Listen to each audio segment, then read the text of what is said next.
5 दिसंबर 1872 को ब्रिटिश जहाज D gratia तेज गति से अपनी मंजिल की ओर बढ़ रहा था। यह जहाज आइलैंड के पास पुर्तगाल से करीब 650 किलोमीटर दूर था। इस जहाज के कैप्टन थे डेविड मोरहाउस।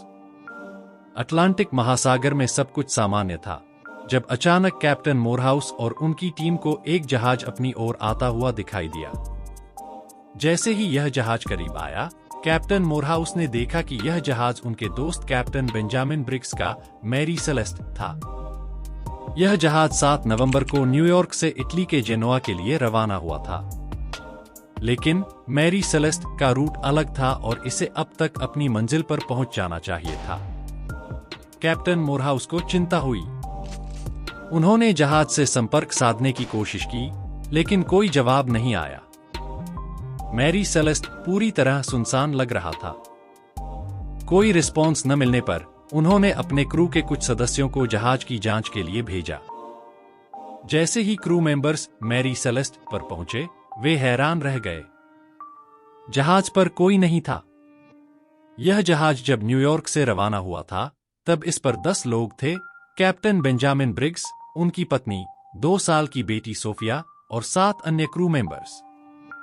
लेकिन अब पूरे जहाज पर कोई नहीं था। अजीब बात यह थी कि जहाज लगभग सही हालत में था। खाने पीने का सामान सुरक्षित था और लूटपाट के कोई निशान नहीं थे। लेकिन कुछ चीजें असामान्य दिखीं। जहाज के नेविगेशन चार्ट इधर उधर बिखरे हुए थे।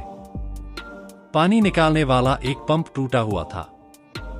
जहाज के अगले और पिछले हिस्से में 3 से 4 फीट पानी भर चुका था। जहाज पर रखे 1700 बैरल इंडस्ट्रियल अल्कोहल में से कुछ बैरल खाली थे, शायद लीक होने की वजह से।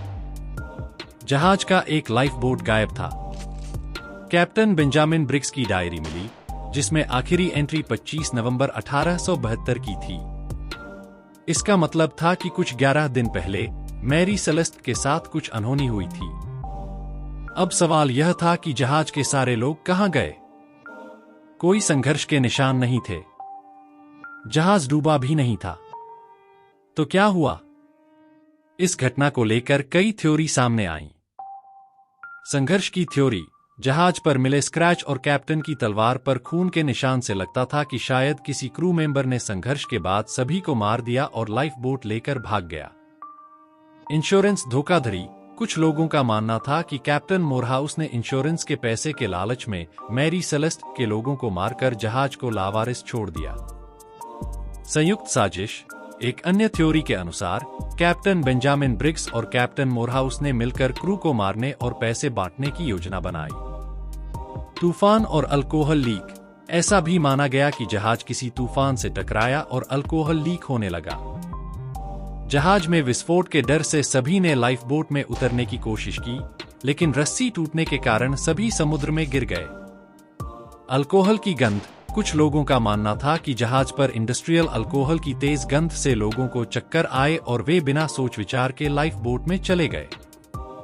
लेकिन नाव समुद्र में बह गई और वे वापस नहीं आ सके। मैरी सेलेस्ट की कहानी यहीं खत्म नहीं होती। इस जहाज का इतिहास भी अजीब था। 1861 में कनाडा के नोवा स्कोटिया में इसका निर्माण हुआ और इसे अमेजन नाम दिया गया। शुरुआत से ही यह दुर्भाग्यशाली रहा। पहले कैप्टन निमोनिया से मर गए।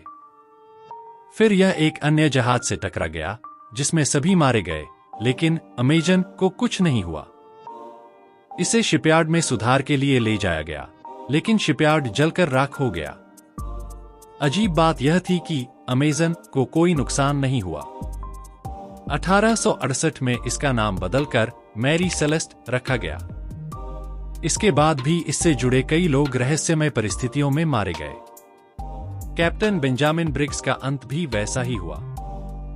आज तक मैरी सेलेस्ट का रहस्य अनसुलझा है। यह जहाज हमेशा के लिए एक मिस्ट्री बन गया।